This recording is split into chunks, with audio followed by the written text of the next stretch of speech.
ಎಲ್ಲರಿಗೂ ಕೊಡಂಬಟ್ಟು ಶಿವಸ್ವರೂಪಿಗಳಿಯಾದ ತಮ್ಮೆಲ್ಲರಿಗೂ ವಂದನೆಗಳನ್ನು ಹೇಳಿ ಆತ್ಮೀಯರೇ, ವಿಚಾರ ಸಾಗರದ 6ನೇ ತರಂಗದಲ್ಲಿ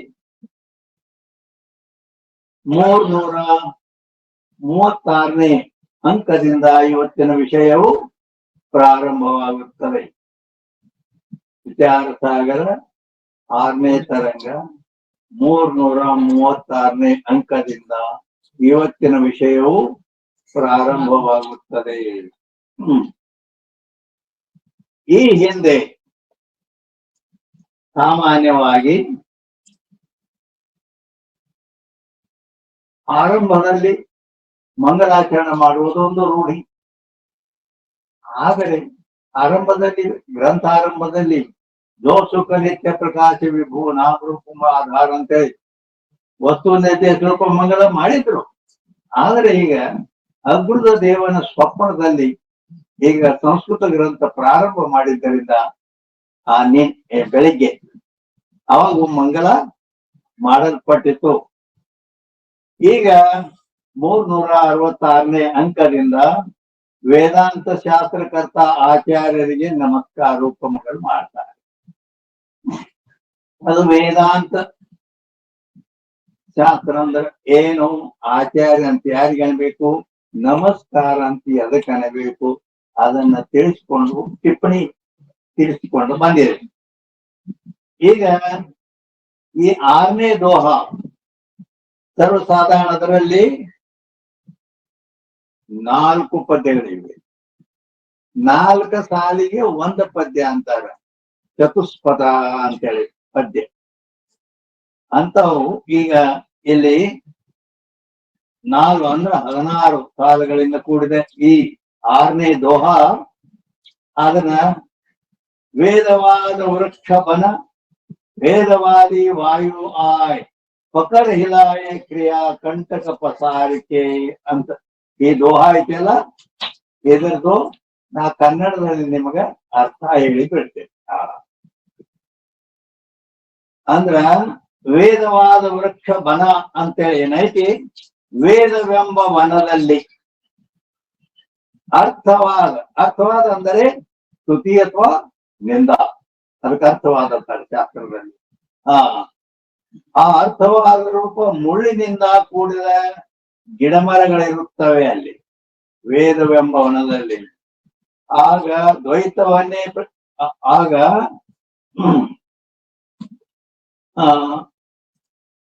ದ್ವೈತವನ್ನೇ ಪ್ರತಿಪಾದನೆ ಮಾಡ, ಅದ್ವೈತ ಅಲ್ಲ, ಮತ್ತೆ ದ್ವೈತವನ್ನೇ ಪ್ರತಿಪಾದನೆ ಮಾಡುವ ಆಚಾರ್ಯರೆಂಬ ಬಿರುಗಾಳಿಯು ಆ ವನದಲ್ಲಿ ಪ್ರವೇಶ ಮಾಡಿತು. ಸರ್ವ ಗಿಡಮರಗಳನ್ನು ಅಂದ್ರೆ ಸರ್ವಸಾಮಾನ್ಯ ವೇದ ವ್ಯಾಸನ ಅವತಾರ ಆಗುವುದಕ್ಕಿಂತ ಮೊದಲು ಈ ವೇದ ಉಪನಿಷತ್ತುಗಳು ಇದ್ದು, ಆದ್ರೆ ಮಧ್ವಾಚಾರ್ಯ, ರಾಮಾನುಜಾಚಾರ್ಯ, ವಲ್ಲಭಾಚಾರ್ಯ ಮೊದಲಾದ ಆಚಾರ್ಯರು ಅವುಗಳನ್ನ ದ್ವೈತ ಪರವಾಗಿ ಅವರು ಸೂತ್ರವನ್ನು ಬರೆದಿದ್ರು. ಹಿಂಗಾಗಿ ಅದಕ್ಕ ಅಲ್ಲಿ ಏನ್ ಹೇಳ್ತಾರೆ, ಅಲ್ಲಿ ದ್ವೈತವನ್ನೇ ಪ್ರತಿಪಾದನೆ ಮಾಡುವ ಆಚಾರ್ಯರವರು ಅದ್ವೈತವಾದಿಗಳವರು. ಶಂಕರಾಚಾರ್ಯರಿಂದ ಈ ಕಡೆ ಅದ್ವೈತವೇ ಅದ. ಶಂಕರಾಚಾರ್ಯರು ಹಿಡ್ಕೊಂಡು ಈ ಕಡೆ ಸಿದ್ಧಾರೂಢ ಪರ್ಯಂತರ ನಿಂತುಕೊಂಡ್ರು ಎಲ್ಲ ಇವು ಅದ್ವೈತ ಪರ ಅದಾವ.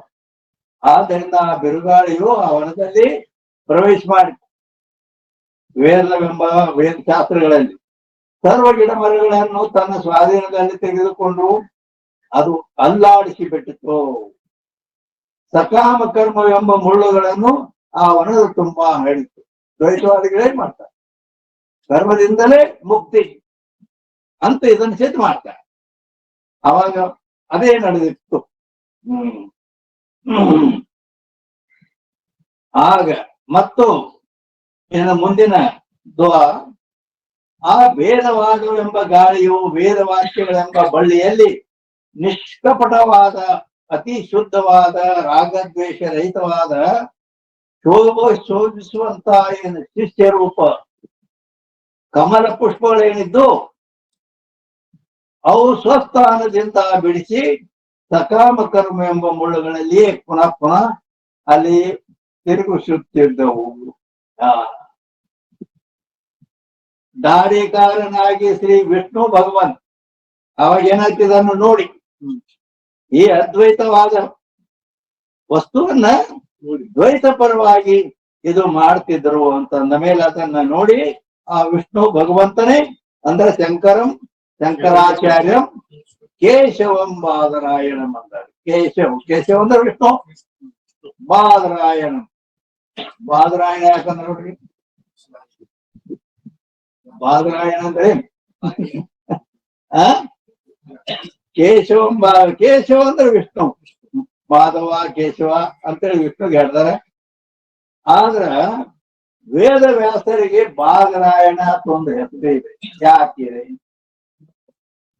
ಸಂಸ್ಕೃತದಲ್ಲಿ ಬದರಿ ಫಲಂ ಅಂತಂದ್ರ ಬೋರೆ ಹಣ್ಣು ಗೊತ್ತಲ್ಲ.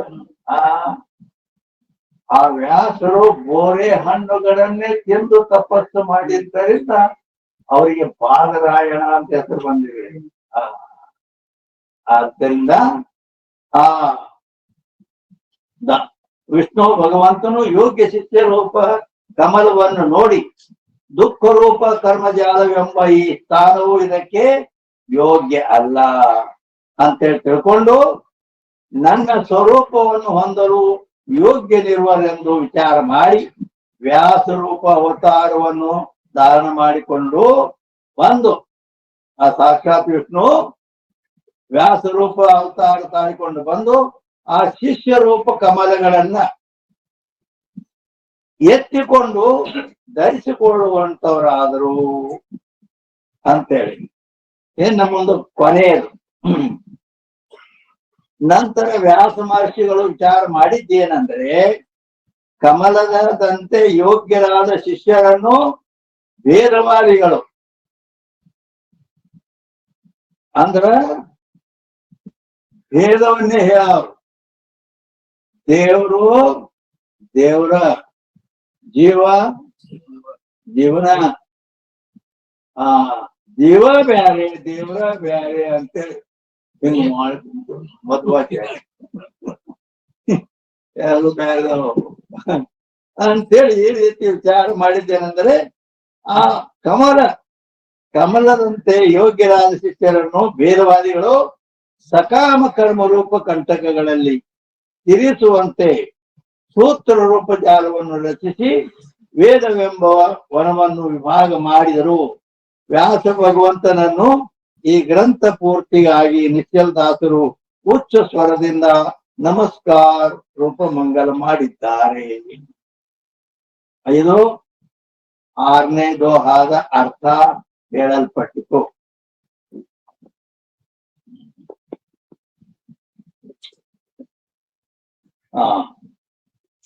ಇನ್ನ ಟೀका जैसे वायु वन में बैठ के वृक्षन को हिलाए. ಆ ವಾಯು ಅಂದ್ರೆ ಗಾಳಿ, ಬಿರುಗಾಳಿ ಬಿಟ್ಟು ಏನ್ ಮಾಡ್ತದ ವನದಲ್ಲಿ ವೃಕ್ಷಗಳೇನದವಲ್ಲ ಮರಗಳು, ಅವುಗಳನ್ನ ಅಲ್ಲೋಲ ಕಲ್ಲೋಲವಾಗಿ ಅಲ್ಲಾಡಿಸಿ ಅವುಗಳ ಕಂಟಕಗಳ ಆ ಮುಳ್ಳಿನ ಕಂಟಕ, ಈ ಹೈಬ್ರಿಡ್ ಜಾಲಿ ಅದಿರ್ತಾವ ಬರೀ ಮುಳ್ಳ ಆ ಮಗ್ಗಲ ಕಮಲದ ಹೂಗಳದ ಅಚ್ಚಿ ಕಡೆ ಹೈಬ್ರಿಡ್ ಕಂಟಿ ಬೆಳೆದ ಆ ಗಾಳಿ ಬಂದು ಆ ಮುಳ್ಳಿನ ಕಂಟಿಯಲ್ಲಿದ್ದ ಮುಳ್ಳುಗಳನ್ನೆಲ್ಲ ತಂದು ಈ ಕಮಲ ಪುಷ್ಪಗಳಲ್ಲಿ ಅಳಿಸ್ಬಿಡ್ತು, ಅಥವಾ ಆ ಅತಿ ಉತ್ತಮವಾದ ಕಮಲಗಳನ್ನ ಈ ಮುಳ್ಳುಗಳಲ್ಲಿ ತಂದು ಕೆಳೀತು. ಈ ರೀತಿ ಮಾಡಿ ಆದ್ದರಿಂದ इलाके कंटक पसार के सुंदर कमलन के पुष्पन को ಸ್ವಸ್ಥಾನ ತೋರಿಕೆ ಏನ್ ಮಾಡ್ತಂದ್ರ ಆ ಸುಂದರವಾದ ಕಮಲಗಳೇನಿದ್ವು ಅಲ್ಲ, ಆ ಕಮಲಗಳನ್ನ ಗಾಳಿ ಬಿಟ್ಟು ಆ ಹೂಗಳನ್ನು ಕೆಡವಿ ಅವನು ಹೋದ ಮುಳ್ಳು ಕಂಟೆಯಾಗ ಸೇರಿಸಿಬಿಡ್ತಾರೆ ಗಾಳಿ. कमल पुष्पन को स्वस्थान से तोड़ के कंटक से भ्रमणवे भ्रमते पुष्पन को देखिके ಇದನ್ನ ನೋಡಿದ್ರು ಪಥಿಕ್ ಮುಂದ ಪಥಿಕ್ ಅಂತ ಐತಿಲ್ಲ ಪಥಿಕ್ ಅಂದ್ರ ಅದ್ರ ಮೇಲೆ 386ನೇ ಟಿಪ್ಪಣಿ ಅದ ಐತಿ 386ನೇ ಟಿಪ್ಪಣಿ ಪಥಿಕ್ ಅಂದ್ರೆ ಏನು ಅಂದ್ರ ಪಥಿಕ್ ಕೈಯೇ ಪಾನ್ ಯಾಹಿಗೂ ಬಟಾವು ಬಿ ಕೈ ಅಂದ್ರೆ ದಾರಿ ಹಿಡಿದು ಹೋಗ ಪಥಿಕ್ ಅಂದ್ರೆ ಪಥ ಅಂದ್ರೆ ಮಾರ್ಗ ಆ ಮಾರ್ಗ ಹಿಡಿದು ಹೋಗತಕ್ಕಂಥವನು ಚಿತ್ತ ಮೇಳೈಸಿ ಅವನು ನೋಡಿದ ಉತ್ತಮವಾದ ಕಮಲದ ಹೂಗಳು ಹೋಗಿ ಮುಳ್ಳಾಗಿ ಬಿದ್ದಾವು ಮುಳ್ಳಾಗಿ ಕುಡ್ಕೊಂಡು ಈ ಕಮಲ ಪುಷ್ಪಗಳು ಮುಳ್ಳಾಗಿ ಬಿದ್ದಾವಲ್ಲ ಅನ್ನೋದನ್ನ ನೋಡಿ आवाज गाँव ಏನಾಯ್ತಂದ್ರೆ तो उत्तम स्थान योग्य है ये विचार करके जिन पुष्पन को उठा लेवे आवाज ಹೋಗಿ ಏನ್ ಮಾಡಿದ ಆ ಉತ್ತಮವಾದ ಕಮಲ ಪುಷ್ಪಗಳು ಮುಳ್ಳಿನ ಕಂಟ್ಯಾಗ ಹೋಗಿ ಸಿಕ್ಕೊಂಡಂತ ನೋಡಿ ಅವ್ರನ್ನ ಆಯ್ತು ತಗದು ಈ ಕಡೆ ಅವಾಗ ಬೇರೆ ವಿಚಾರ ಕೈ ಮತ್ ವಿಚಾರ ಮಾಡಿದ ಈಗ ನಾ ಮುಳ್ಳು ಕಂಟೆ ಅಂದು ಹೂ ತಗದು ಈ ಕಡೆ ಬ್ಯಾರೆ ಕಡೆ ಇಟ್ಟೇನ್ ಕಡೆ ಆದ್ರ आगे भी पवन कंटक विषय पुष्पन को तोड़ के भ्रमण करेगा मत ಗಾಳಿ ಬಿಡ್ತಂದ್ರ ಮತ್ತಿ ಹೂ ಮುಳ್ಳಾಗ ಸಿಕ್ಕೊಂಡ್ ಬಿಡ್ತಾವು ಅಂತ ತಿಳ್ಕೊಂಡು ಯಾಕೆ ऐसा उपाय करूं जाते फेरी वायु कंटक कल में पुष्पन को भ्रमण करावे नहीं अंದ್ರ ವಿಚಾರ ಮಾಡಿದ ಇದು ಬರೇ ಹಿಂಗ ಬಿಟ್ರ ಮತ್ತೆ ಈ ಕಮಲಗಳನ್ನ ಓದ್ ಮುಳ್ಳಾಗ ಗಾಳಿ ಕೆಡುತ್ತೆ ಅಂತೇಳಿ ಉಪಾಯ ಮಾಡಿ ಇದು ये विचार करके सूत्र के जाल से कंटक युक्त वृक्षण का विभाग करिದೆ ಅಂದ್ರ ಒಂದು ಜಾಳಿಗೆ ಹಸಿರು ಇದು ಆಗಿರ್ತಲ್ಲ ಜಾಳಿಗೆ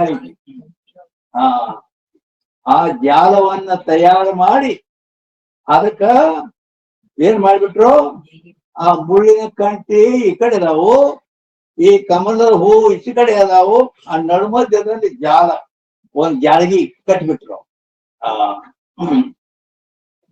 ಸೂತ್ರ ಜಾಲಕ್ಕೆ ಕಂಟಕಯುಕ್ತ ವೃಕ್ಷಣಕ ವಿಭಾಗ ಕರಿದೇವಿ ಅವಾಗ ಆ ಮುಳ್ಳಿನ ಎದುವ ಬೇರೆ ಈ ಕಮಲದ ಹೂವಿನ ಜಾಗಾನೇ ಬೇರೆ ಹೀಗೆ ಮಾಡಿದ್ರು ತಾ ಜಾಲ ಸೇ ಪುಷ್ಪನ್ ಕಾ ಕಂಟಕನ್ ಮೇ ಪ್ರವೇಶ ಹೋವೇನೆ ಅವಾಗ ಗಾಳಿ ಬೇಕಾದಟ್ಟು ಆ ಹೂವ ಈ ಕಡೆ ಹೋಗಿ ಆ ಮುಳ್ಳಿನ ಕಟ್ಟ್ಯಾಗ ಹೋಗೋದಿಲ್ಲ ಹಂಗ ಅದ ಒಂದು ಜಾಳಿಗೆ ಕಟ್ಟಿ ಅಡ್ಡಿ ತಡೆಗಟ್ಟಿದ್ರ ಅದು 337ನೇ ಅಂಕಿ 337ನೇ ಅಂಕದಲ್ಲಿ ಕೈಸೆ ಇದೊಂದು ದುಡ್ಡ ಅಂತ ಏನ್ ಕೊಡ್ತಾರ ಅದಕ್ಕೆ ಹೀಗೆ ಸಿದ್ಧಾಂತ ಹೇಳ್ತಾರೆ ಭೇದವಾದಿ ಅಂದ್ರೆ 387 ಟಿಪ್ಪಣಿ 387ನೇ ಟಿಪ್ಪಣಿ ಎಷ್ಟೇ ಇದಾವ 387ನೇ ಟಿಪ್ಪಣಿ ಅಲ್ಲಿ ಏನದ ಭೇದವಾದಿ ಅಂದ್ರ ಏನು यहाँ भेदवादिन को आचार्य का ಈ ಭೇದವಾದಿ ಆಚಾರ್ಯರು ಭೇದವಾದಿ ಆಚಾರ್ಯರು ಆಚಾರ್ಯ ಅಂದ್ರೆ ಗುರುಗಳು ಹೌದಾ ಎಂತ ಗುರುಗಳು ಜೀವ ಬ್ರಹ್ಮರ ಭೇದವನ್ನ ಹೇಳೋರು ಅವು ಪಂಚಭೇದಗಳು ಜೀವ ಬ್ರಹ್ಮರ ಭೇದ ಜೀವರ ಪರಸ್ಪರ ಭೇದ ಜೀವ ಜಡ ಭೇದ ಜಡ ಈಶ್ವರ ಭೇದ ಜಡ ಭೇದ ಎಲ್ಲ ಭೇದ ಹೇಳುವ ಅವ್ರಿಗೆ ಆಚಾರ್ಯ ಅಂದ್ರೆ ಗುರುಗಳು ಹೆಂಗಂದ್ರು ಸಮಸ್ಯೆ ಇಲ್ಲ ಜೀವ ಪರಮರ ಏಕತ್ವವನ್ನು ಬೋಧ ಮಾಡತಕ್ಕಂಥ ಆಚಾರ್ಯ ಗುರು ಇದು ಸರಿ. ಆದ್ರ ಜೀವ ಬ್ಯಾರೆ ದೇವರ ಬ್ಯಾರೆ ಅಂತ ಈ ಭೇದವನ್ನು ಬೋಧಿಸ್ತಕ್ಕಂಥವ ಆಚಾರ್ಯ ಹೆಂಗ ಅಂತ ಬಹುತೇಕ ಟಿಪ್ಪಣಿ ಕೊಟ್ಟಾರ ಅವ್ರು. आदरणीय भेदवादी को आचारता है। सो देवदत्त शिव है, इस वाक्य की न्याय गौणी वृत्ति से कहा है. ಅಂದ್ರೆ ಹೇಳಿದ್ದು ಅದು ಅವ್ರಿಗೆ ಆಚಾರ್ಯ ಅಂತ ಕರೆದದ್ದು ಈ ಶಕ್ತಿ ವೃತ್ತಿಯಿಂದ ಅಲ್ಲ, ಅದು ಅಥವಾ ಲಕ್ಷಣ ವೃತ್ತಿಯಿಂದನೂ ಅಲ್ಲ. ಇದರಿಂದ ಗೌಣಿ ವೃತ್ತಿ ಶಕ್ಯ ಸಾದೃಶ್ಯ ರೂಪೇಣ ಅಶಕ್ಯಾರ್ಥ ಬೋಧ ಪ್ರಯೋಜಕ ವೃತ್ತಿ ಗೌಣಿ ವೃತ್ತಿ ಅಂತ ಲಕ್ಷಣ ಇದ್ದಾರೆ. ಯಾರದ ಶಕ್ಯ ಸಾದೃಶ್ಯ ರೂಪೇಣ ಗೌಣಿ ವೃತ್ತಿ ಅಂದ್ರೆ ಏನು, ಅದ್ರ ಲಕ್ಷಣ ಏನಾದ್ರೂ ಹೇಳಕತ್ತೇನೆ. ಇದು ಆಳವಾದ ವಿಷಯ. ಇದು ಗೌಣಿ ವೃತ್ತಿ ಅನ್ನೋದಿಲ್ಲ ಅಲ್ಲೇ ಟಿಪ್ಪಣಿ ಒಳಗೆ. ದೇವದತ್ತ ಶಿವನಿತಾನೆ. ದೇವದತ್ತ ಅಂದ್ರೆ ಏನ್ ತಿಳ್ಕೊಂಡಿನಿ, ಶಿವ ಹಿಂಗ ಹೇಳ್ದ. ಆದ್ರೆ ಇದು ಯಾವ ಇದರೊಳಗೆ ಕೂಡ್ತೈತಂದ್ರ ಇದು ಶಕ್ತಿ ವೃತ್ತಿ ಅಲ್ಲ, ಲಕ್ಷಣ ವೃತ್ತಿ ಅಲ್ಲ, ಗೌಣಿ ವೃತ್ತಿ ಅಂತ ಶಾಸ್ತ್ರದಲ್ಲಿ ಇವೆಲ್ಲ ಆಳವಾದ ಶಾಸ್ತ್ರದ ಕೋಲಿವು. ಆ ವೃತ್ತಿಯ ಭೇದಗಳು ಗೌಣಿ ವೃತ್ತಿ ಅಂತ ಎದಕ್ಕಂತಾರೆ. ಆ ಗೌಣಿ ವೃತ್ತಿಯ ಲಕ್ಷಣ ಏನಂತ ಕೇಳಿದ್ರೆ ಶಕ್ಯ ಸಾದೃಶ್ಯ ರೂಪೇಣ, ಶಕ್ಯ ಸಾದೃಶ್ಯ ರೂಪೇಣ ಅಶಕ್ಯಾರ್ಥ ಬೋಧಕ ವೃತ್ತಿ ಗೌಣಿ ವೃತ್ತಿ ಅಂತ ಇದ್ದಲ್ಲ. ಶಕ್ಯ ಸಾದೃಶ್ಯ ರೂಪೇಣ ಅಶಕ್ಯಾರ್ಥ ಬೋಧ ಪ್ರಯೋಜಕ ವೃತ್ತಿ ಗೌಣಿ ವೃತ್ತಿ. ಬರ್ಕೊಳ್ಳೋದು ಪೂರಾ ಮಾಡ್ಕೊರ, ಅರ್ಧ ಬರ್ದ ಏನು ರೊಟ್ಟಿ ಹಸಿನೂ ಇಲ್ಲ ಮತ್ತ ಪೂರಾ ಬೇದಿನೂ ಇಲ್ಲ ಅಂದ್ರೆ ತಿನ್ನಕ್ಕೂ ಬರುದಿಲ್ಲ. ಶಕ್ಯ ಸಾದೃಶ್ಯ ರೂಪೇಣ ಆಯ್ತಾ, ಅಶಕ್ಯಾರ್ಥ ಬೋಧ ಪ್ರಯೋಜಕ ವೃತ್ತಿ ಗೌಣಿ ವೃತ್ತಿ ಅಂದ್ರೆ ಏನಿದ್ರೆ ಅರ್ಥ ಸಂಸ್ಕೃತಿ. ಶಕ್ಯ ಸಾದೃಶ್ಯ ರೂಪೇಣ, ಶಕ್ಯ ಅಂದ್ರೆ ಶಕ್ತಿ ವೃತ್ತಿ. ಶಕ್ಯ ಅಂದ್ರೆ ಶಕ್ತಿ. ಇದೇನಪ್ಪ ಮೈಕ್. ಈ ಮೈಕ್ ಅನ್ನೋದು ಶಕ್ತಿ ವೃತ್ತಿಯಿಂದ ಜ್ಞಾನ ಆಗ್ತದೆ. ಎಲ್ಲಿ ಸಾಕ್ಷಾತ್ ಸಂಬಂಧ ಇರ್ತದೆ ಅಲ್ಲಿ ಶಕ್ತಿ ವೃತ್ತಿ ಇರ್ತದೆ. ಎಲ್ಲಿ ಪರಂಪರಾ ಸಂಬಂಧ ಎರಡು ಸಂಬಂಧ ತಗೋತದ ಅಲ್ಲಿ ಲಕ್ಷಣ ವೃತ್ತಿ ಇರ್ತದೆ. ಆದ್ರೆ ಈ ಗೌಣಿ ವೃತ್ತಿ ಹೆಂಗಿರ್ತದ ಅಂತಂದ್ರ ಆ ಶಕ್ಯ ಏನು ಶಕ್ತಿ ವೃತ್ತಿ ಐತಲ್ಲ ಅದರ ಸಾದೃಶ್ಯ ಇರ್ತದ, ಅದ್ರ ಜೊತೆನ ಇರ್ತದ ಅಂತ ಅರ್ಥ. ಶಕ್ಯ ಸಾದೃಶ್ಯ ರೂಪೇಣ ಅಂದ್ರ ಅಶಕ್ಯ ಅರ್ಥ ಬೋಧ ಪ್ರಯೋಜಕ. ಅಂದ್ರೆ ಶಕ್ಯ ಅಲ್ಲದ ಪ್ರಯೋಜಕ ವೃತ್ತಿ ಅದು. ಅದಕ್ಕೆ ಗೌಣಿ ವೃತ್ತಿ ಅಂದ್ರೆ ಹೆಂಗ ಮಾತು ಅಂದ್ರ ಈಗ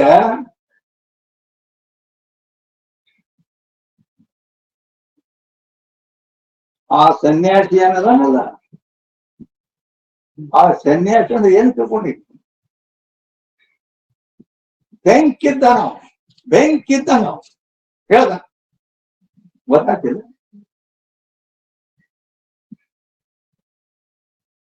ಅಥವಾ ಇಲ್ಲಿ ಬಂದ ಶಬ್ದ ಆ ದೇವದತ್ತ ನಾವು ಸಿಂಹೋ ದೇವದತ್ತ. ದೇವದತ್ತರನ್ನು ಯಾವ ಅವ ಮಲ್ಲಾಪುರ ಏನಾರ ಅನ್ನು ಅವ ಅಂದ್ರೆ ಏನ್ ತಿಳ್ಕೊಂಡಿನಿ, ಅವ ಶಿವ ಇದ್ದಂಗ ಅಂತ ಹೇಳ್ದ. ಅರ್ಥಾತ್ ಅವ ಮನುಷ್ಯ ಅದಾನೆ, ಹೌದಿಲ್ಲೋ? ಆದ್ರೆ ಇಲ್ಲೇನು ಶಿವ ಪ್ರಯೋಗ ಆಯ್ತು. ಯಾಕಂದ್ರ ಆ ಗುಣಗಳೇನದಾವಲ್ಲ ಆ ಸಿಂಹದ ಗುಣಗಳು ಅವನಲ್ಲಿ ಅದಾವು ಅಂತ. ಆದ್ದರಿಂದ ಇಲ್ಲಿ ಇಲ್ಲಿ ಏನೈತಲ್ಲ, ಶಿವೋ ದೇವದತ್ತ ಅಂತ ಹೇಳುವಲ್ಲಿ ಈ ವಾಕ್ಯಕ್ಕೆ ಗೌಣ ವೃತ್ತಿ ಅಂತ ಹೇಳಿದರು. ಮುಖ್ಯ ಶಕ್ತಿ ವೃತ್ತಿ ಶೇ ನೈ ಅಂದ್ರ ಇದು ಶಕ್ತಿ ವೃತ್ತಿಯಿಂದನೂ ಅಲ್ಲ. ಶಕ್ತಿ ವೃತ್ತಿ ಏನೈತಿ ಸಾಕ್ಷಾತ್ ಇದಕ್ಕಿದ್ದಂಗ ಇವು ಬಸಪ್ಪ ಒಬ್ಬ ಮನುಷ್ಯ, ಇದು ಶಕ್ತಿ ವೃತ್ತಿ. ಯಾತೆ ಪೂರ್ವ तृतीय तरंग विषय उत्तर इस तरंग का विरोध नहीं. ಯಾಕೆ ಇದನ್ನೇನ್ ಹೇಳಿದ್ರೆ ಅಂದ್ರೆ, ತೃತೀಯ ತರಂಗ ಅಂದ್ರೆ ಮೂರನೇ ತರಂಗದಲ್ಲಿ ಗುರು ಅಂದ್ರೆ ಹೆಂಗಿರ್ತಾನು, ಯಾರಿಗೆ ಗುರು ಅನ್ಬೇಕಲ್ಲಿ ಸಂಪೂರ್ಣ ಹೇಳುತ್ತೆ. ಆ ಗುರುವಿನ ಲಕ್ಷಣ, ಶಿಷ್ಯರ ಲಕ್ಷಣ ಈ ವಿಚಾರ ಸಾಗರದ ಮೂರನೇ ತರಂಗದಲ್ಲಿ ಹೇಳಿ. ಅದಕ್ಕೆ ಅಲ್ಲಿ ಹೇಳಿದ್ದಕ್ಕೂ ಇಲ್ಲಿ ಹೇಳಿದ್ದಕ್ಕೂ ಗುರು ಅಂದ್ರೆ ಎಲ್ಲಿ ದ್ವೈತ ಅಲ್ಲಿ ಗುರು ಅಂದ್ರೆ ಅಲ್ಲಿ ಅವ ಅದ್ವೈತವನ್ನೇ ಪ್ರತಿಪಾದನೆ ಮಾಡ್ತಕ್ಕಂಥವ್ರಿಗೆ ಗುರು ಅನ್ಬೇಕಂತ ಅಲ್ಲಿ ಹೇಳ. ಮತ್ ವಿರೋಧ ಬರ್ತೈತಲ್ಲ ಅಂದ್ರೆ ಅದಕ್ಕ ಇಲ್ಲಿ ಹೇಳಿದ್ದು ಶಕ್ತಿ ವೃತ್ತಿಯಿಂದನೂ ಅಲ್ಲ ಮತ್ತು ಲಕ್ಷಣ ವೃತ್ತಿಯಿಂದನೂ ಅಲ್ಲಪ್ಪ, ಇಲ್ಲಿ ಹೇಳಿದ್ ಗೌಣಿ ವೃತ್ತಿಯಿಂದ ಅಂದಾರು ಅಂತ ಹೇಳಿದ್ವಿ. ಹಂಗ ಪರೀಕ್ಷೆ ಹಂಗೈತೆ ಅಂದ್ರೆ ಅವ ಮನುಷ್ಯ ಅದನ್ನ ಅವಂಗ ಶಿವ ಅಂದಂಗ. ಅದಕ್ಕೆ ಇವ ದ್ವೈತವಾದಿ ಅದನ್ನ ಅವಂಗ ಗುರು ಅಂತ ತಿರುತ್ತ ಇಲ್ಲ ಏನ್ ಅದಕ್ಕ ಇದಕ್ಕ ಗೌಣಿ ವೃತ್ತಿ ಅಂತೇಳಿ ಹೇಳ್ತಾರೆ. ಆ ಟಿಪ್ಪಣಿ ಸಮಾಪ್ತಿ ಆಯ್ತು 387. ತೈಸೆ ಭೇದವಾದಿ ಆಚಾರ್ಯರು ವಾಯು. ಇಲ್ಲಿ ಆ ಗಾಳಿ ಬಂದು ಆ ಕಮಲಗಳನ್ನೆಲ್ಲ ತಗೊಂಡು ಹೋಗಿ ಮುಳ್ಳ ಹಾಕಿ ಹೊತ್ತಂತ ಹೇಳ್ತಲ್ಲ. ಈಗ ನಾವು ಎಲ್ಲಿ ನಿಜಗುಣರಾಗಲಿ ಸಿದ್ಧಾರೂಢರಾಗಲಿ ಈ ಪರಂಪರಾ ಇಲ್ಲಿ ನಡೆದ ಯಾರೇ ಶಾಸ್ತ್ರ ಹೇಳಿ ನಡೆಸ್ತಾರಿಲ್ಲೋ ಎಲ್ಲರೂ ಏನ್ ಮಾಡ್ತಾರೆ, ಅದ್ವೈತವನ್ನ ಬೋಧ ಮಾಡ್ತಾರೆ. ಆದ್ದರಿಂದ ಆದರೆ ಆ ಭೇದವಾದಿ ಆಚಾರ್ಯ ಏನ್ ಮಾಡ್ತಾರೆ, ಅದ್ವೈತ ಇಲ್ಲ ದ್ವೈತವನ್ನ, ಭೇದವನ್ನ, ಜೀವನ ಬೇರೆ ದೇವರ ಬೇರೆ. ಜೀವ ನಾವು ಹಿಂದ್ಕೊಂಡು ಒಂದು ಸ್ಟೇಜ್ ಮೇಲೆ ದೊಡ್ಡ ಫಂಕ್ಷನ್ ಇತ್ತ, ಕರೆದಿದ್ರು. ಅಲ್ಲಿ ನಾವು ಪ್ರವಚನಕ್ಕೆ ಹೋಗಿದ್ವಿ. ಅವರು ಮಧ್ವಾಚಾರ್ಯ ಬಹುತೇಕ ಉಡುಪಿ ಈ ಮಠದ ಸ್ವಾಮಿಗಳು, ಅವರು ದೊಡ್ಡ ಸ್ವಾಮಿಗಳು ಪ್ರಸಿದ್ಧ ಅಂತೇಳಿ ಅವ್ರನ್ನೂ ಕರೆದಿದ್ರು ಮತ್ತ ನಮ್ಮನ್ನು ಕರೆದಿದ್ರು. ಅಲ್ಲಿ ತತ್ವಮಸಿ ಮಹಾವಾಕ್ಯ ಇಟ್ಟಿದ್ರು. ತತ್ವಮಸಿ ಮಹಾವಾಕ್ಯದ ತಾತ್ಪರ್ಯವನ್ನ ಪರಮಾತ್ಮ ತೊಂಬಂದರು. ನೀನು ಅಂದ್ರೆ ಇದ್ದಿ, ಆ ಪರಮಾತ್ಮನೇ ನೀನಿದ್ದೀಯ ಅಂತೇಳಿ ಅದರ ತಾತ್ಪರ್ಯ ಅದ ಅಂತ ನಾವೆಲ್ಲ ಹೇಳಿದ್ವಿ. ಮತ್ತ ಅವನು ದೊಡ್ಡ ಸ್ವಾಮಿ ಅಲ್ಲ,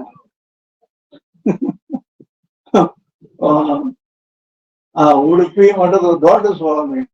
ಅವನ್ ಪಾಳಿ ಕೊಟ್ರು ಮ್ಯಾಲ ಹಿಂದಿಗಡೆ ಕಡೆಗೆ. ಅವ ವಿಷಯ ಏನದ, ತತ್ವಮಸಿ ಅದ ಅಂತ ಹೇಳಿದ್ರು. ಅವ ಏನ್ ಹೇಳುದು, ತತ್ವಮಸಿ ಅಲ್ಲದು, ಮತ್ತೆ ಅತತ್ವಮಸಿ ಏನಂದ, ಅತತ್ವಮಸಿ ಹಿಂಗದದು. ತತ್ವಮಸಿ ಅಂದ್ರ ಪರಮಾತ್ಮನೇ, ಅತತ್ವಮಸಿ ಅಂದ್ರ ನೀ ಪರಮಾತ್ಮ ಅಲ್ಲ. ಈಗ ಅರ್ಥ ಐತಿ.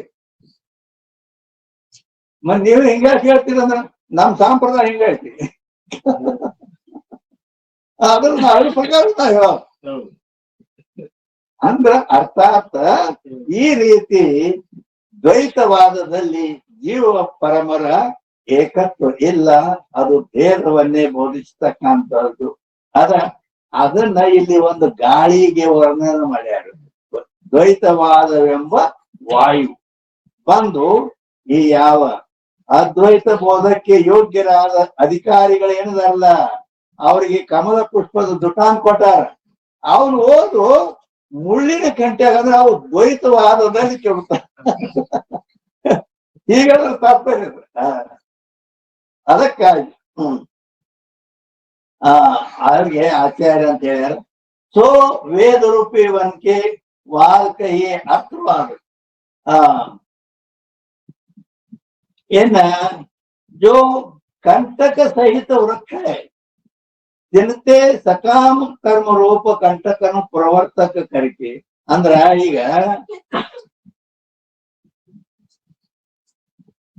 ಭಗವದ್ಗೀತಾ ಏನ್ ಹೇಳ್ತದೆ, ಭಗವದ್ಗೀತಾ ಏನ್ ಹೇಳ್ತದಂದ್ರ ಕರ್ಮಣ್ಯೇವಾಧಿಕಾರಸ್ಥೆ ಏನ ಕರ್ಮಣ್ಯೇ ವಾಧಿಕಾರಸ್ಥೆ ಮಾ ಫಲೇಷು ಕದಾಚನ.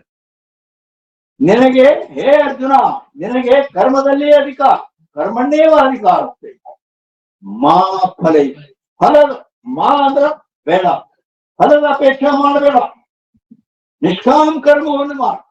ಅಂದ್ರೆ ಅಂತಃಕರಣ ಶುದ್ಧಿ ಇದ್ದವರ ಜ್ಞಾನಕ್ಕೆ ಕಾರಣ ಆಗ್ತದೆ ಅಂತ ನಮ್ಮ ವೇದಾಂತ ಎಲ್ಲ ಇದನ್ನ ಹೇಳ್ತದೆ. ಕರ್ಮ ನಾವು ಬಿಡೋದಿಲ್ಲ, ಕರ್ಮ ನಮಗೂ ಬೇಕು. ಎದಕ್ ಬೇಕು? ಚಿತ್ತಸ್ಯ ಶುದ್ಧಯೇ ಕರ್ಮ ನತು ವಸ್ತು ಉಪಲಬ್ಧಯೇ ವಸ್ತು ಸಿದ್ಧಿರ್ ವಿಚಾರೇಣ ನ ಕಿಂಚಿತ್ ಕರ್ಮ ಕೋಟಿ ಕರ್ಮಗಳನ್ನು ಮಾಡಿದ್ರು ಮುಕ್ತಿ ಆಗುವುದಿಲ್ಲ ಅಂತ. ಯಾಕಂದ್ರೆ ಜ್ಞಾನ ಮಾರ್ಗ ಇದು. ಆದ್ರಿಂದ ಕರ್ಮ ನಮಗೂ ಬೇಕು, ಕರ್ಮ ನಾವು ಮಾಡ್ಬೇಕು. ಆ ಕರ್ಮ ಯಾವ ರೀತಿ ಮಾಡ್ಬೇಕಂದ್ರ ಸಕಾಮ ಬುದ್ಧಿಯಿಂದ ಮಾಡಿದರೆ ಫಲಕ್ಕೆ ಕಾರಣ ಆಗ್ತದೆ, ನಿಷ್ಕಾಮ ಬುದ್ಧಿಯಿಂದ ಮಾಡಿದ್ರೆ ಅಂತಃಕರಣ ಶುದ್ಧ ಆಗ್ತದೆ. ಚಿತ್ತಸ್ಯ ಶುದ್ಧಯೇ ಕರ್ಮ. ಆ ಚಿತ್ತ ಶುದ್ಧಿ ಅಂತಃಕರಣ ಶುದ್ಧಿ ಆಯ್ತಂದ್ರ ಅದೇ ಗೀತಾ ಏನ್ ಹೇಳ್ತದ, ಸತ್ವ ಸಂಜಾಯತೆ ಜ್ಞಾನಂ. ಆ ಸತ್ವ ಗುಣದಿಂದ ಕೂಡಿದಂತಹ ಶುದ್ಧ ಅಂತಃಕರಣದಲ್ಲಿ ಅಹಂ ಬ್ರಹ್ಮಾಸ್ಮಿ ಅಂತ ಜ್ಞಾನವಾಗುತ್ತದೆ. ಆದ್ದರಿಂದ ಆ ಜ್ಞಾನಕ್ಕೆ ಯೋಗ್ಯ ಉಪಾದಾನ ಕಾರಣ ನಮ್ಮ ಅಂತಃಕರಣದ. ಭೂಮಿ ಬೆಳಿಬೇಕಾದ್ರೆ ಅದು ಕಡಿ ಕಟ್ಟಿದ ಭೂಮಿಯಲ್ಲಿ ಬೆಳಿ ಬರ್ತದ. ಅದಕ್ಕ ಅದು ಶರೀರವೆಂದೆಂಬುವ ಹೊಲನೆ ಹಸನ ಮಾಡಿ ಪರತತ್ವ ಬೆಳೆಯನ್ನು ಬೆಳೆದಿರುವಂತ ಸರ್ಪೂಷಣ ಹೇಳ್ತಾನೆ. ಆದ್ದರಿಂದ ನಮ್ಮಲ್ಲಿ ಕರ್ಮ ಬೇಕು. ಅದು ಎದಕ್ಕಂದ್ರ ಅಂತಃಕರಣ ಶುದ್ಧಿಗಾಗಿ ನಮಗೂ ಕರ್ಮ ಬೇಕು, ಕರ್ಮ ಮಾಡ್ಬೇಕು. ಆದ್ರ ಇವ್ರು ಏನ್ ಮಾಡ್ತಾರ, ಸಕಾಮ ಕರ್ಮ ಇಂತ ಪುತ್ರ ಕಾಮೇ ಜೀವ ಯಾರು ಮಾಡಿದೆ ಅಂದ್ರೆ ನಿನಗ್ ಮಗ ಹುಟ್ಟನು ಅಂತೇಳಿ ಜ್ಯೋತಿಷ್ಠೋಮೇನ ಸ್ವರ್ಗ ಕಾಮೋ ಯಜೆ. ನಿನಗೆ ಸತ್ತ ಮೇಲೆ ನಿನಗೆ ಸ್ವರ್ಗ ಸಿಗಬೇಕಾದ್ರೆ ಜ್ಯೋತಿಷ್ಠೋಮ್ ಯಾಗವನ್ನ ಮಾಡ್, ಕರ್ಮ ಮಾಡ್. ಇದ ಬೋಧ್ ಮಾಡುದು. ಅಂದ್ರ ಹುಟ್ಟು ಸಾವು ಮತ್ತು ಹೋಗು ಮತ್ತು ಕ್ಷೀಣೆ ಪುಣ್ಯ ಮತ್ತೆ ಲೋಕಂ ವಿಷ. ಅದ ಗೀತೆಯಲ್ಲಿ ಹೇಳ್ತ ಹೇ ತಂಬುಕ್ವ ಸ್ವರ್ಗಲೋಕಂ ವಿಶಾಲಂ ಕ್ಷೀಣೆ ಪುಣ್ಯ ಮರ್ತ್ಯಲೋಕಂ ವಿಶಂತಿ ಏವಂ ತ್ರೈ ಧರ್ಮಮನು ಪ್ರಪನ್ನ ಗತಾಗತಂ ಕಾಮ ಕಾಮಾಲ ಬಂದಿ. ಅಗಸರ ಕಾಕ್ತಿ ಅದು ಆ ಹಳ್ಳಕ್ಕ ಮನೆಗೆ ತಿರುಗಾಡದಂತೆ ನೀ ಸ್ವರ್ಗಕ್ಕ ಈ ಲೋಕಕ್ಕ ಬರೀ ಹುಟ್ಟು ಸಾವುಗಳಿಂದ ಕೂತ್ಕೊಂಡಿರೋ.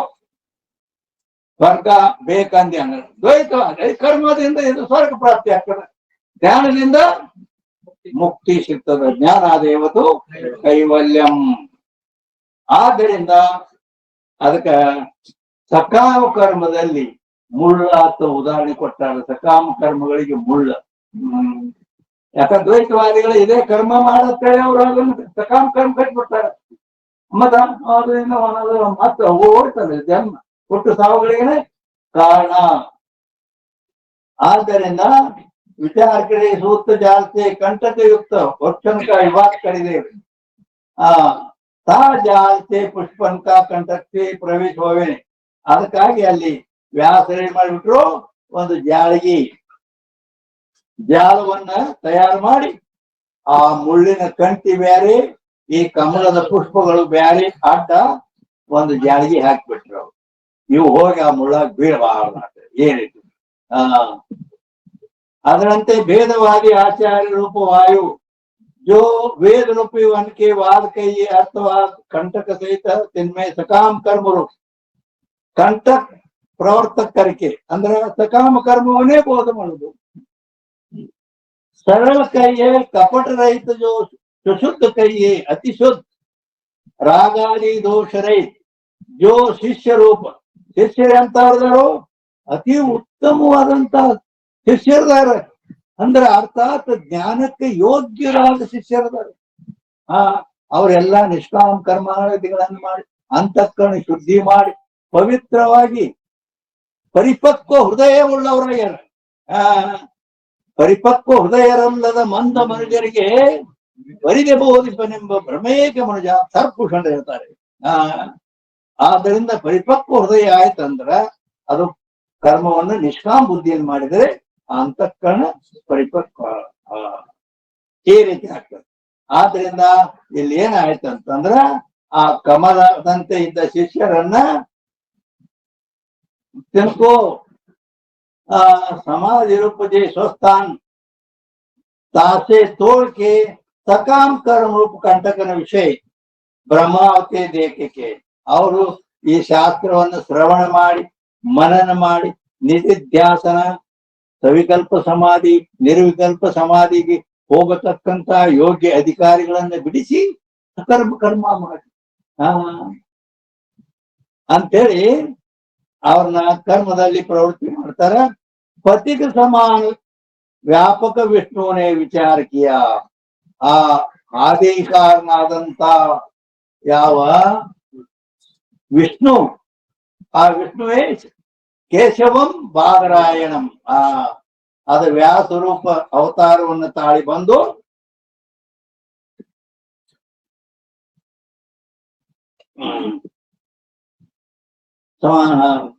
विचार किया विचार जो ये सुंदर कमल रूप सुशुद्ध रूप या स्थान या योगिनी ಈ ಮುಳ್ಳು ಹೋಗಿ ಈ ಕಮಲಗಳು ಹೋಗಿ ಮುಳ್ಳು ಕಂಟ್ಯಾಗಿ ಸಿಕ್ಕೊಳ್ಳೋದು ಇದು ಸರಿಯಲ್ಲ ಅಂತ ತಿಳ್ಕೊಂಡು ಕಿಂತು ಮೇರೆ ಸ್ವರೂಪಕ್ಕೂ ಪ್ರಾಪ್ತ ಹೋನೆ ಯೋಗ್ಯ. ಇವು ನನ್ನ ಆತ್ಮ ಸ್ವರೂಪಕ್ಕ ಅಲ್ಲಿ ಪ್ರಾಪ್ತಿ ಆಗತಕ್ಕಂತ ಅವರು ಆತ್ಮಸ್ವರೂಪ ಪ್ರಾಪ್ತಿ ಮಾಡಿಕೊಳ್ಳಲು ಯೋಗ್ಯವಾದ ಅಧಿಕಾರಿಗಳದಾರೆ. ಇವ್ರು ಓದೋ ಇವರು ಸಕಾಮ ಕರ್ಮದಲ್ಲಿ ತೊಡಗಿ ಮತ್ತೆ ಪುನಃ ಪುನಃ ಜನನ ಮರಣಕ್ಕೆ ಈಡು ಮಾಡ್ತಾರು ಅಂತ ತಿಳ್ಕೊಂಡು ವಿಚಾರ ಮಾಡಿ ವ್ಯಾಸರೂಪ ಧಾರಿಕೆ ಅವಾಗ ಸಾಕ್ಷಾತ್ ವಿಷ್ಣು ವ್ಯಾಸರೂಪದಿಂದ ಅವತಾರವನ್ನ ತಾಳಿ ಚಿನ್ನ ಶಿಷ್ಯನಕ್ಕೂ ಉಪದೇಶ ರೂಪ ಅಂಕಮೇ ಸ್ಥಾನ ಕಿಯ. ಆವಾಗ ವ್ಯಾಸರು ಅಂದ್ರೆ ವಿಷ್ಣು ವ್ಯಾಸ ರೂಪದಿಂದ ಬಂದು ಅವ್ರು ಏನ್ ಮಾಡಿದ್ರು ಅಂದ್ರ ಅವೆಲ್ಲ ಶಿಷ್ಯನ್ಕೋ ಉಪದೇಶ ರೂಪ अंक में स्थापन किया। जैसे पुरुष के अंक में स्थित पुष्पन को उड़ावे नहीं उड़ावे से समर्थ नहीं, तैसे ब्रह्मनिष्ठ आचार्य के उपदेश में स्थित पुरुषन को भेदवादी बहकावने में ಸಮರ್ಪಣೆ. ಆದ್ರಿಂದ ವ್ಯಾಸರು ಬಂದು ಏನು ಮಾಡಿದ್ರು ಅಂತಂದ್ರ ಅವ್ರು ಇವರು ಎಲ್ಲಾ ವೇದ ಉಪನಿಷತ್ತು ಇದ್ದದ್ದೇನು ಎಲ್ಲ ದ್ವೈತ ಪರವಾಗಿ ಬರ್ಕೊಟ್ ಹೋಗ್ಬಿಟ್ರು. ಅದಕ್ಕೆ ಮತ್ತ ಅವ್ರು ವ್ಯಾಸರು ಬಂದು ವೇದಗಳನ್ನು ವಿಭಾಗ ಮಾಡಿದ್ರು. ಕರ್ಮಕಾಂಡನ ಬ್ಯಾರೆ 840 ಶಾಖೆಗಳು ಇವು ಕರ್ಮವನ್ನೇ ಬೋಧ ಮಾಡ್ತಾ ಅದಕ್ಕೊಂದು ಜಾಳಿಗೆ ಹಾಕ್ಬಿಟ್ರಿ ಕಡೆ 232 ಶಾಖೆಗಳು ಧ್ಯೇಯ ಬ್ರಹ್ಮವಾದ ಉಪಾಸನಾ ಕಾಂಡ ಅಂತ ಅದಕ್ಕೊಂದು ಜಾಳಿಗೆ ಹಾಕ್ಬಿಟ್ರು. ಇನ್ನು 108 ಉಪನಿಷತ್ತುಗಳು ಜ್ಞಾನಕಾಂಡ ಅಂತೇಳಿ ಅದಕ್ಕೊಂದು ಜಾಳಿಗೆ ಇವು ಬೇರೆ. ಹೀಗೆ ವೇದವನ್ನ ವಿಭಾಗ ಮಾಡಿದ್ದರಿಂದ ಅವರಿಗೆ ವೇದ ವ್ಯಾಸರು ಅಂತ ಹೆಸರು ಬರ್ತಾವ್ರಿಗೆ. ಆದ್ದರಿಂದ ಎಲ್ಲಿ ಬರ್ತಬಹುದು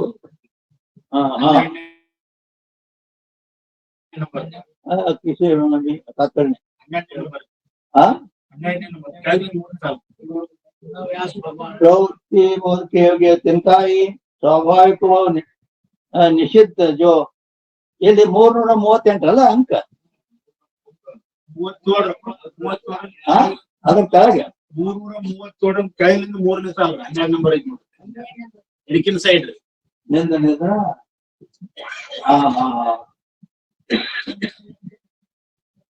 ಅಲ್ಲ ನಾನು ಜರ ಇಲ್ಲಿ ಹೇಳುವಾಗ ಜರ ಈ ಕಡೆ ಇದಾತ ಜಯಸೇವನ್ನೇ ದೋಷ ಹೋಗ್ತದೆ. ಕೆಳಗಿಲಿಂದ 3ನೇ ಸಾಲ ನಿಂದ್ರ ಪೇಜ್ ನಂಬರ್ 209 ರೀ. व्यास भगवान ने विचार किया भेदवादी और पुरुषन को आगे भी सकाम कर्म रूप कंटक विषय भ्रमावेंगे अंದ್ರ ಮುಂದರ ಇವು ಮತ್ತೆ ಹೋಗಿ ಬುಳ್ಳಾಗ ಬೀಳ್ತಾವ ಅಂತ ವಿಚಾರ ಮಾಡಿ ऐसा उपाय किया जासे आगे ಶಿಷ್ಯ ಭ್ರಮೇನೆ ಮುಂದ ಇವರು ಶಿಷ್ಯರು ಆ ಕರ್ಮಕಾಂಡದಲ್ಲಿ ಹೋಗಿ ಸಿಕ್ಕೋಬಾರದು ಅಂತ ತಿಳ್ಕೊಂಡು ये विचार करके सूत्र रूपी जाल से वेद के वाक्य रूप वृक्षण का विभाग कर दिया.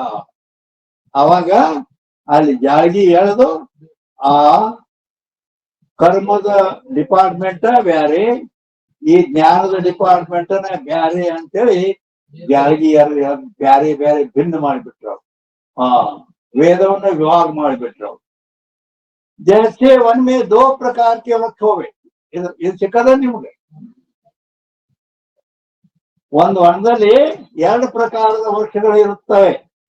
ಐತಿ ಐತಿ ಇಲ್ಲ ಯಾಕಂದ್ರ ಅದು ಬರಬರಿ ಇಲ್ಕಂದ್ರೆ ನೀವು ಅದನ್ನ ಹುಡುಕಾಡೋದಾಗ ಇರಬೇಕು.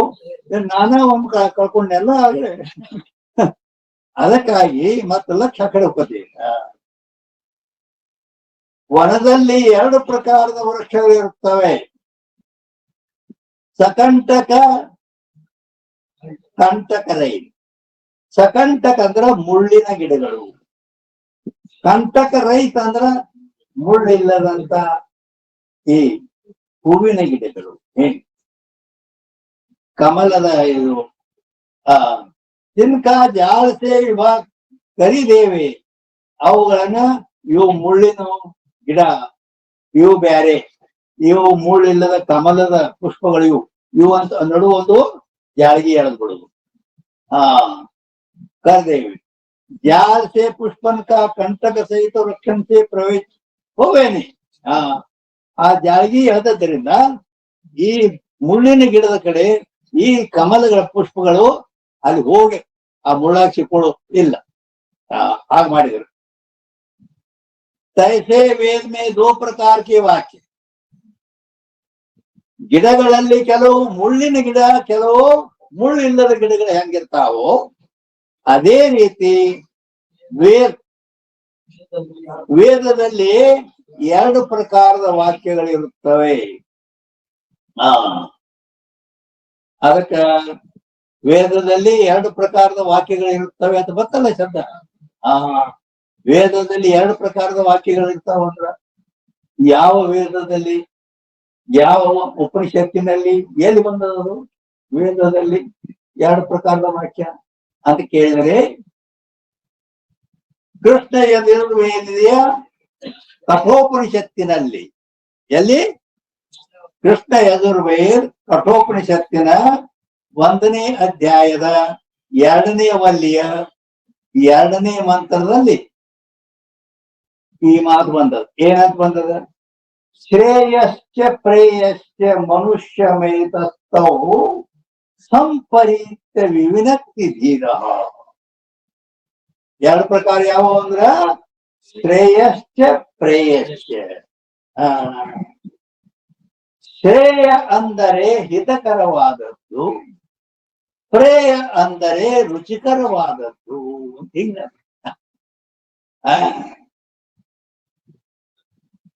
ವಾಕ್ಯಗಳು ಶ್ರೇಯಶ್ಚ ಪ್ರೇಯಶ್ಚ ಮನುಷ್ಯಮೇತಸ್ಥೌ ಸಂಪರೀತ್ಯ ವಿವಿನಕ್ಷಿ ಧೀರ. ಧೀರ ಅಂದ್ರ ವಿವೇಕಿ ಉಳ್ಳಂತ ಮನುಷ್ಯನ ಮುಂದ ಇವು 2 ವಾಕ್ಯಗಳು ಬರ್ತಾವ.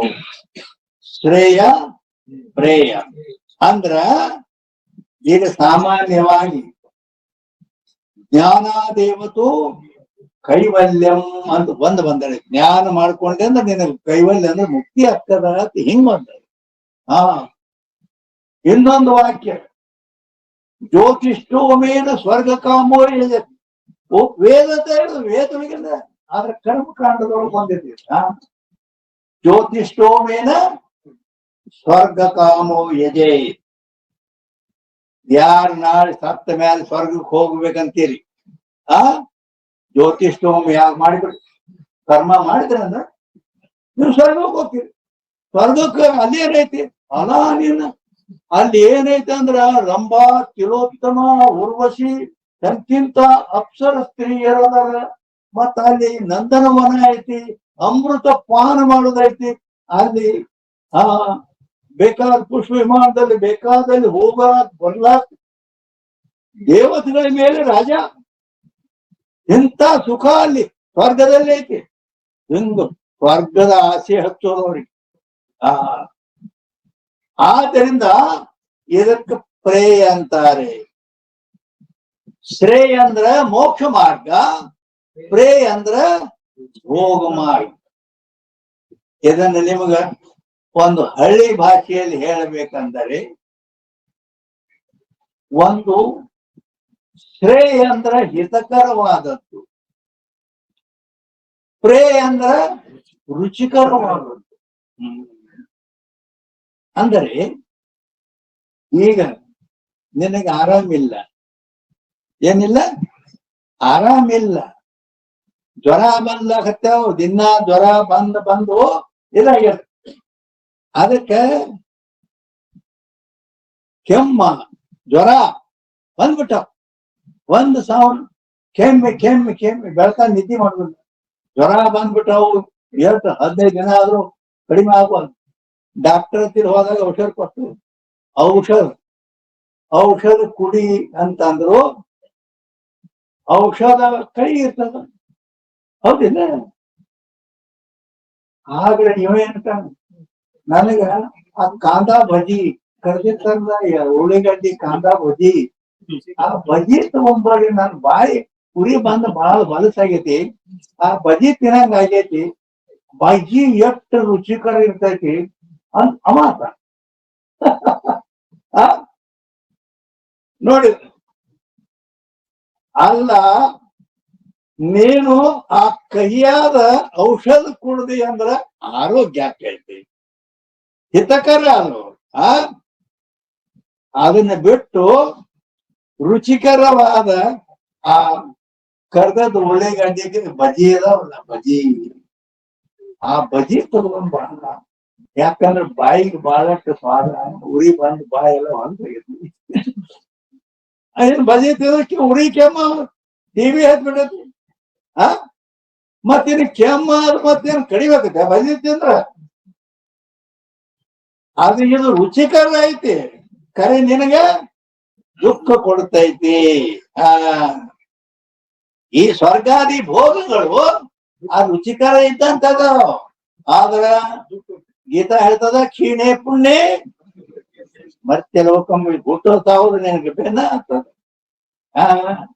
ಆದ್ದರಿಂದ ಈ ಪ್ರೇಯ ಮಾರ್ಗವನ್ನು ಬಿಡೋ.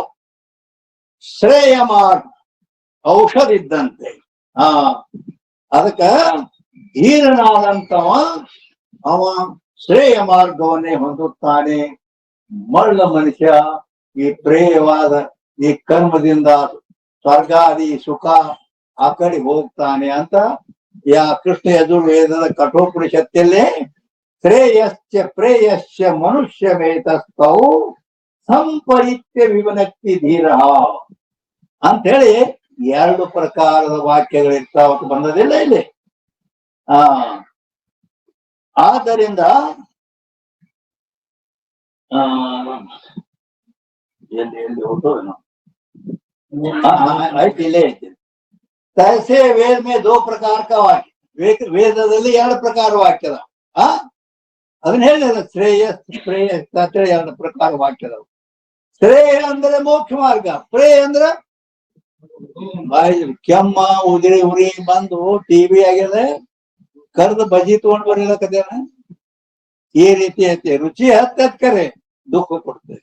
ಹಂಗ ಸ್ವರ್ಗಾದಿ ಭೋಗ ಇವು ಮುಂದೆ ದುಃಖವನ್ನೇ ಕೊಡ್ತಾವು ಅಂತ. ಆದ್ರಿಂದ ವೇದದಲ್ಲಿ ಈ ರೀತಿ 2 ಪ್ರಕಾರದ ವಾಕ್ಯಗಳು ಇರುತ್ತವೆ.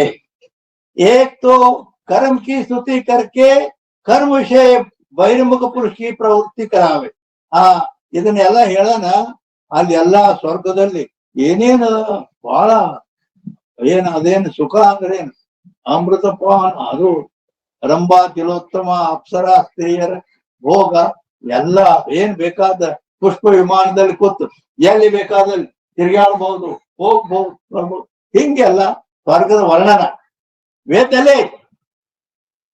ಆದ್ದರಿಂದ ಇದು ಒಂದು ಮಾರ್ಗ ಮತ್ತಿದು ಮೋಕ್ಷ ಮಾರ್ಗ.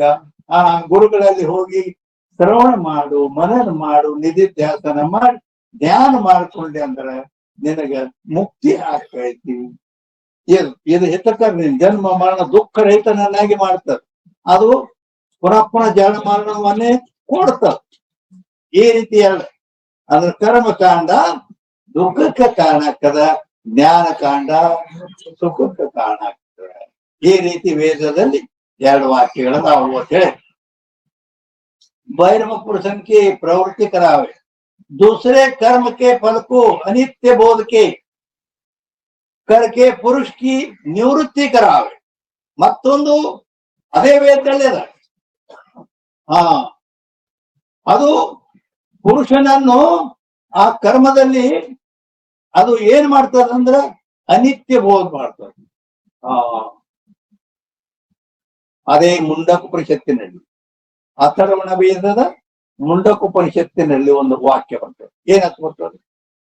ಪರೀಕ್ಷೆ ಲೋಕಾನ್ ಕರ್ಮಚಿತಾನ್ ಬ್ರಾಹ್ಮಣೋ ನಿರ್ವೇದ ಮಾಯ ನಾಸ್ತ ಕೃತ ಕೃತ ಏನಂತ ವೇದವಾಕ್ಯನೇ ಇರೋ ಪರೀಕ್ಷೆ ಲೋಕಾನ್ ಲೋಕಾನ್ ಪರೀಕ್ಷೆ.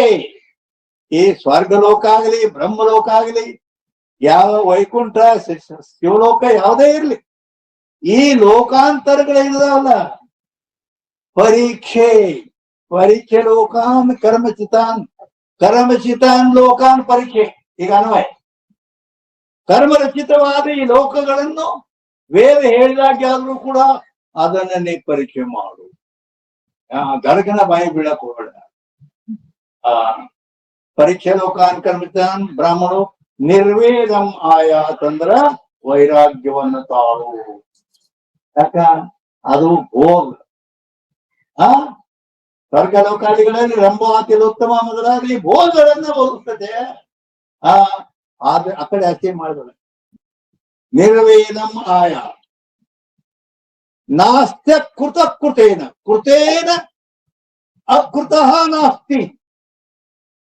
ಕೃತೇನ ಅಂದ್ರೆ ಕರ್ಮದಿಂದ ಅಕೃತವಾದ ಮೋಕ್ಷ, ನಾಸ್ತಿ ಅಂದ್ರೆ ಇಲ್ಲ, ಕರ್ಮದಿಂದ ಮೋಕ್ಷ ಇಲ್ಲ. ನಾಸ್ತ್ಯ ಕೃತ ಕೃತೇನ. ಅದಕ್ಕೆ ಏನ್ ಮಾಡ್ಬೇಕು? ತದ್ವಿಜ್ಞಾನಾರ್ಥಂ ಸಗುರುಂ ಏವ ಅಭಿಗಚ್ಚೆ ಶ್ರೋತ್ರಿಯಂ ಬ್ರಹ್ಮನಿಷ್ಠಂ ಅಂತ ಅಥರ್ವಣ ವೇದದ ಮುಂಡಕೋಪನಿಷತ್ತಿನಲ್ಲಿ ಹೇಳಿದೆ. ಅದಕ್ಕ ಇಲ್ಲಿ ಅದಕ್ಕೆ ಏನ್ ಹೇಳ್ತಂತಂದ್ರ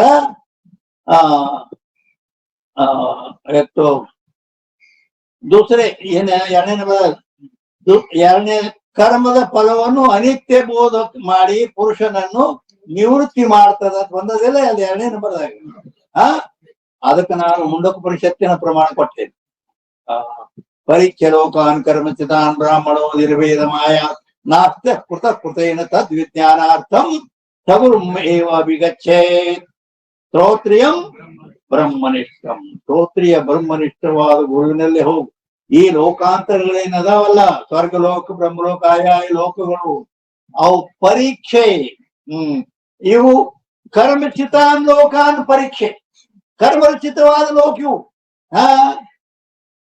ಯಾಕ ಕ್ಷೀಣೆ ಪುಣ್ಯ ಮತ್ತೆ ಲೋಕ ಕೆಳಗೆ ಬೀಳಬೇಕು ನೀ ಮತ್ತೆ.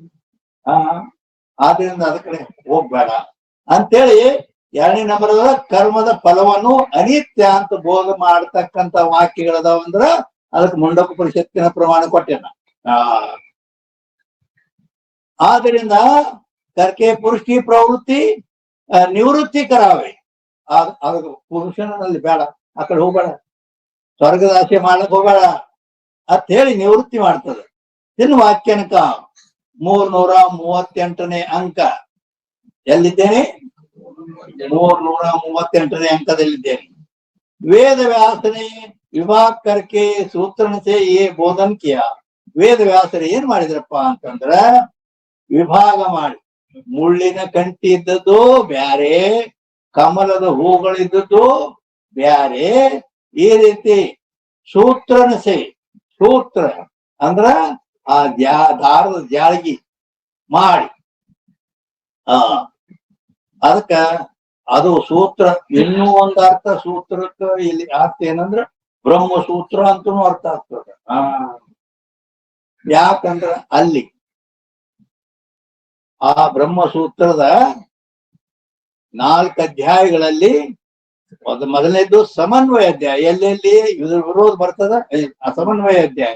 ಅವಿರೋಧ ಅಧ್ಯಾಯ. ವಿರೋಧ ಎಲ್ಲಿ ಬರ್ತದ? ದ್ವಾಸುಪರ್ಣ ಸೈಜಾಸ ಕಾಯ ಸಮಾನ ವೃಕ್ಷಂ ಅಂತ ಬಂದಾಗ 2 ಪಕ್ಷ ಹಿಂಗ್ ಸಂದಿಗ್ಧ ಬರ್ತಂದ್ರ ಅಲ್ಲಿ ಅದು ವಿರೋಧ ಕಂಡು ಬರ್ತದ. ಆದ್ರೂ ಅಲ್ಲಿ ಆ ವಿರೋಧ ಪರಿಹಾರ ಮಾಡತಕ್ಕಂತ ಸಾಮರ್ಥ್ಯ 2ನೇ ಅಧ್ಯಾಯದಲ್ಲಿ ಅದ, ಬ್ರಹ್ಮಸೂತ್ರದ 2ನೇ ಅಧ್ಯಾಯ. 3ನೇ ಅಧ್ಯಾಯ ಸಾಧನಾ ಅಧ್ಯಾಯ. ಮೋಕ್ಷಕ್ಕ ಸಾಧನೆ ಏನು ಅದರ ಬಗ್ಗೆ ಅಲ್ಲಿ ಇವೆಲ್ಲ ಬರ್ತಾವ. ನೇ ಕರ್ಮ ಮಾಡಿ ಸ್ವರ್ಗಾದಿಗೆ ಹೋಗೋದು ಅನಿತ್ಯದ ಅಂತ ಇಲ್ಲೆಲ್ಲ ಅದ ಬೋಧ್ ಮಾಡಿ ನಿಷ್ಕಾಮ ಕರ್ಮ ಮಾಡು, ಅಂತಃಕರಣ ಶುದ್ಧಿಯಾಗಿ ಜ್ಞಾನ ಆಗಿ ನಿನಗೆ ಮುಕ್ತಿ ಆಗ. ಹೀಗೆ ಸಾಧನಾಧ್ಯಾಯ. ಫಲಾಧ್ಯಾಯ ಅಂದ್ರೆ ಮೋಕ್ಷ ಎದರಿಂದ ಸಿಗ್ತದ. ಹಿಂಗೆಲ್ಲ ನಮಗ ಆದಿ ತೋರಿಸ್ತದ ಬ್ರಹ್ಮಸೂತ್ರ.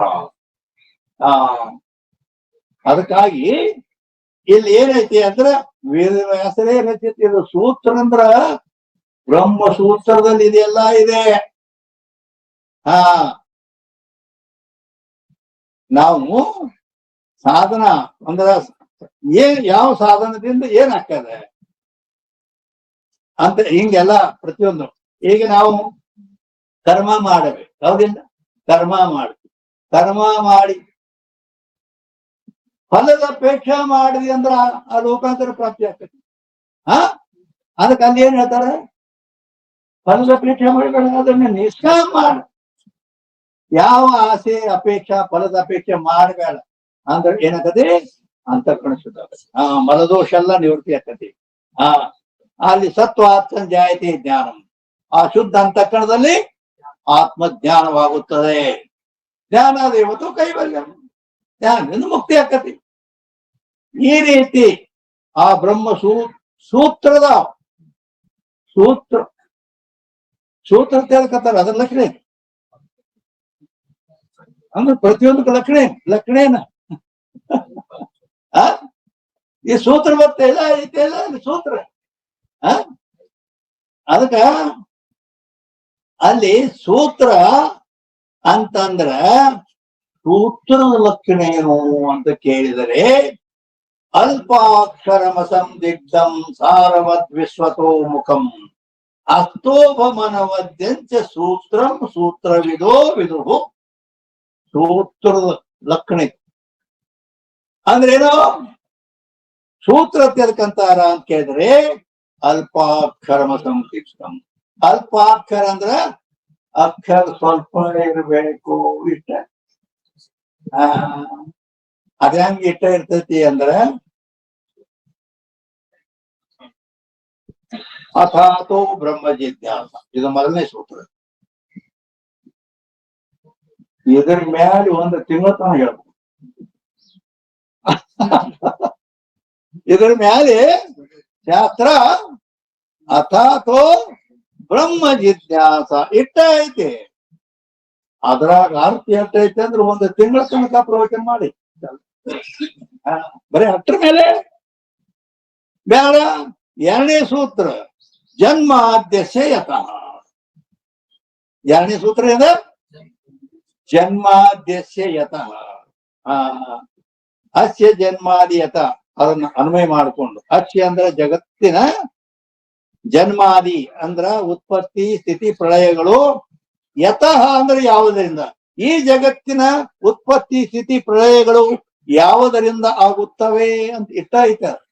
ಜನ್ಮಾದ್ಯಸೆ ಯತಃ ಇಟ್ಟ ಅದು ಸೂತ್ರ.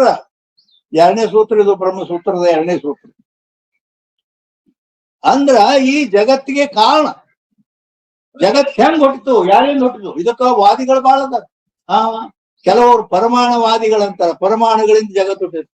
ಮತ್ತ ಕೆಲವರು ಆರಂಭವಾದಿ, ಪರಿಣಾಮವಾದಿ, ಪ್ರಕೃತಿಯ ಪರಿಣಾಮವೇ ಜಗತ್ ಅಂತಾರ.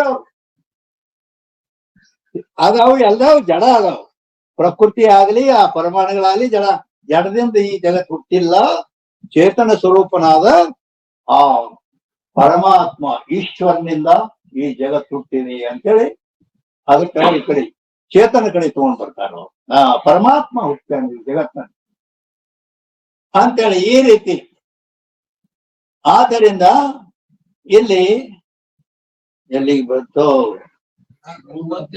ವಾಕ್ಯ ಅಂತ, ವೇದ ವಾಸನೆ ಪ್ರವೃತ್ತಿಗೆ ತಾತ್ಪರ್ಯ 338 ಅಲ್ಲ. ಬರಬರಿ. ವೇದ ವ್ಯಾಸನೆ ವಿಭಾಕರಕ್ಕೆ ಸೂತ್ರಂಕಿ. ಸೂತ್ರ ಇಲ್ಲಿ ಬರ್ತಲ್ಲ, ಅದಕ್ಕ ನಾ ಏನ್ ಹೇಳಕತ್ತಿದ್ದೆ, ಸೂತ್ರದ ಲಕ್ಷಣ ಮಾಡಿದೆ. ಅಲ್ಪ ಅಕ್ಷರ ಅಲ್ಪ ಇರ್ಬೇಕು. ಅಸಂದಿಗ್ಧಂ ಹಾರವತ್.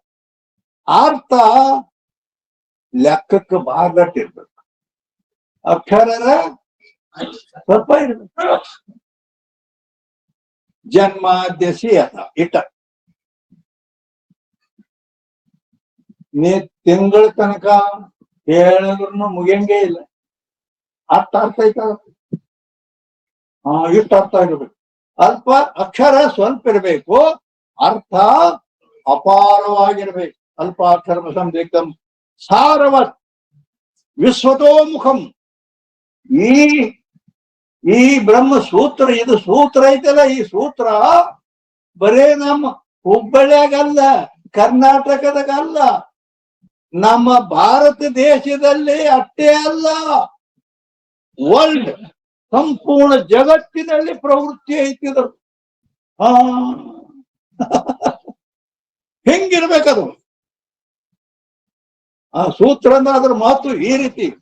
ಅಕ್ಷರ ಸ್ವಲ್ಪ ಅರ್ಥ ಅಂತೂ ಲೆಕ್ಕ ತತ್ವ ಐತಿ. ಮತ್ತ ಬರೇ ಇಲ್ಲೇ ಅಲ್ಲೇ ಅರ್ಥ ಇಲ್ಲ. ಇದು ಯಾಕಂದ್ರೆ ಈ ವಾರ್ಕರಿ ಸಂಪ್ರದಾಯ ಅವು ಅಭಂಗಗಳು, ಅದು ಆ ಪಂಡ್ರಾಪುರ ಮಾರ ಅರ್ಥ ಇರ್ತಾವ. ಬೇಡ, ನಿಜಗೊಂಡು ಶಾಸ್ತ್ರ ನಮ್ಮ ಕರ್ನಾಟಕದಾಗ ಅರ್ಥ ಇರ್ತೈತಿ. ಈ ಬ್ರಹ್ಮ ಸೂತ್ರ ಸಂಪೂರ್ಣ ಅಮೆರಿಕ, ಲಂಡನ್, ಜರ್ಮನ್, ಜಪಾನ್ ಎಲ್ಲ ಕಡೆಗೆ ಪ್ರವೃತ್ತಿ ಅದ. ಸರ್ವೋರ್ ಪ್ರವೃತ್ತಿ ಹೋನೆ वाला किसी करी भी रोक रहे असक. ಎದುರಾಗ ದೋಷ ಐತತ್ ಯಾವ ಗಂಡಸನು ಇದನ್ನ ತಡೆಗಟ್ಟಲಿಕ್ಕೆ ಸಾಧ್ಯ ಇಲ್ಲ. ಹಿಂಗ ಇರ್ಬೇಕದು. ಅದಕ್ಕೆ ಸೂತ್ರತಾರ ಸಾರ್ವದಿಸ್ತೋಮ ಅಸ್ತೋಮನವದ್ಯಂತ ಸೂತ್ರಂ ಸೂತ್ರ. ಅದಕ್ಕ ಇಂತ ಅದಕ್ಕೆ ಸೂತ್ರ ಅಂತಾರ. ಆ ಸೂತ್ರ ಅನೇಕ ದ್ವೈತವಾದಿಗಳು ಕೂಡ ಸೂತ್ರ ಬರೆದಾರ. ಆದ್ರೆ ವ್ಯಾಸರಚಿತವಾದ ಬ್ರಹ್ಮಸೂತ್ರವೇ ಸೂತ್ರ ಅನ್ನೋದಕ್ಕೆ ಅರ್ಥ ಐತಿ ಅಂತ ನಿರ್ಣಯ ಮಾಡ್ಯಾರ. ಹೆಂಗ್ ಅದನ್ನೇ ತಾತ್ಪರ್ಯ ಇಲ್ಲಿ ನಡೆದದು. ವ್ಯಾಸರ ಹೆಸರು ಸೇರ್ಕೊಂಡ್ರಿಲ್ಲ ಇಲ್ಲ. ಆದ್ರಿಂದ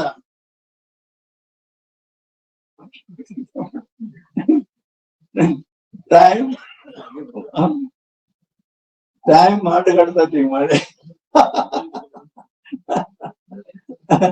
ಇರ್ಲಿ. ಎಲ್ಲಿ ಬಂದಿವಿ ಅಂದ್ರ ನಾನ್ ತಿಳ ಮಟ್ಟಿಗೆ 338ಕ್ಕೆ ಇರ್ಲಿ. ಹೌದಿಲ್ಲ? ಯಾಕಂದ್ರ ಆತಿ ಇದು ಮಾಡ ಮುಂಜಾನೆ ಹೇಳ್ತೇನೆ. ನಮ್ಮ ಹಾದಿ ಆಡಿಲ್ಲ, ಹೋಗತ್ತೇವ ಹಂಗೆ. ಜೈ ಮಂಗಲಂ, ಜೈ ನಮಃ ಪಾರ್ವತಿ, ಹರ ಹರ ಮಹಾದೇವ.